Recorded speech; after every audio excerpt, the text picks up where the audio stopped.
Ассаламу алейкум туугандар, кандайсыздар? Назарыңыздарда кайрадан эле Базар жок каналы. Бүгүн 1 март 2023 жыл мен Бишкек шаарынын түштүк батышы Алатоо 3 же болбосо Эркин Тоо конушунда жүрөм туугандар. Ушул жерден бир сатылуучу үй бар экен, ошол жерден силерге маалымат берейин деген. Биринчи жолу баруу жолун түштүрөйүн. Азыр мен турган жер Эркин Тоо жана Элмирбек Иманалиев көчөсүнүн кесилиши. Ушул жерде сиздер батышка карай түз 800 метрде бассаңыздар, оң тарапта сатылуучу үй жайгашкан. Анан балдар мектепке мынакей бул көрүнүп турган Алатоонун мектебине барышат. Мына жакын эле жөө барып келген аралыкта. Бул жерден жана 254 маршрутка, 173 маршрутка жана башка көптөгөн эле маршруткалар менен шаардын буут бурчуна барсаңыздар болот. Бул жагы Ак Ордо, бир аз чыксаңыздар Гагарин көчөсү туугандар. Мына ушундай. Анда эмесе мен сатылуучуга карай жол алдым. Сиздер лайктан басып, өз оюңуздарды комментарийге жаздырыңыздар. Мынакей туугандар, келүү жолун түшүндүргөнчө бүгүнкү чыгышта сатылуучу үйгө да жетип келип калдым. Бул үйүстүн көчө тарабы. Эң эле чыгыш чек арасы мынакей бул забордон баштап, эң эле батыш чек арасы бул үй бүткөн жерге чейин. Жалпысынан жеринин аты 4 соттук туугандар. Бул жакта азыркы учурда үй ээси жашаган 3 бөлмөлүү үй жана төрүндө узун турасы 10го 9 болгон толук түрдө кирпич менен бүтүрүлгөн үй бар. Анан жана айткандай эле Эркин Тоо 2-көчөдө мектепке туугандар. Мынакей Алатоонун мектеби жакын эле болуп калат. Балдар жөө барып келишет экен, садиктер, частный садиктер бар туугандар. Мына ушундай. Эми коросуна кирип калган маалыматты берейин сиздерге. Биринчи жолу бул жаңы салынган үйдүн ички тарабын көргөзөйүн, андан соң бул жакта үй ээси жашаган үйдүн да ички тараптарын көргөзөм. Документтер боюнча кызыл китеби бар туугандар. Суу, свет бар экен жана отопление, паровое отопление.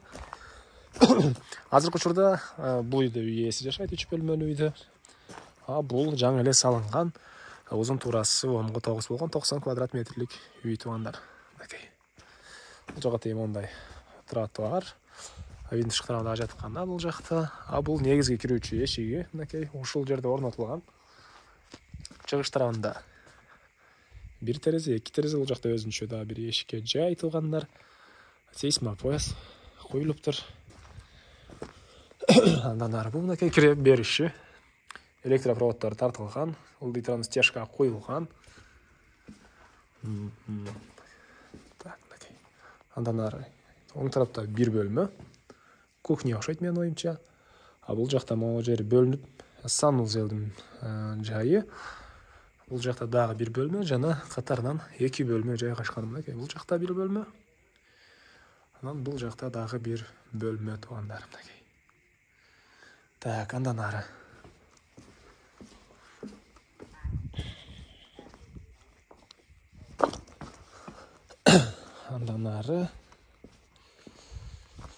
бул жакта узун турасы 8ге 8 болгон үй, 3 бөлмөдөн турат. Прихожкасы кирпич менен кылган, жагы ушпаган кирпич, тышкарыдан утеплять этилген. Так, мынакей. Андан ары прихожкага кирип оң тарапка карай берсеңиздер. Кухня жана тамактануучу бөлмө экен. Чыгыш тараптан терезе орнотулган. Отоплениянын котелу да ушул жерде, газовый плита, электрический плита. Жана ушул жерден түзөтсөк дагы бир бөлмө, түндүк тараптан терезе орнотулду, отопление, батареялар жана ушул жерден сол тарапка карай кирсек, зал жайгашкан. Түштүк тараптан терезе жана отоплениянын батареялары туугандар. Мынакей. Мына ушундай. Так. Дагы эмне маалымат? Айтылбаган бир эле баасы калды окшойт бул үйдүн.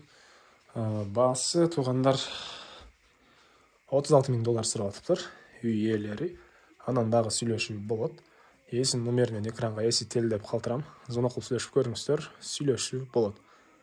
Анан достор менен, группалар менен бул видеону бөлүшсөңүздөр, мага үй ээсине чоң жардам берген болосуздар. Анда мен сиздермен коштошом.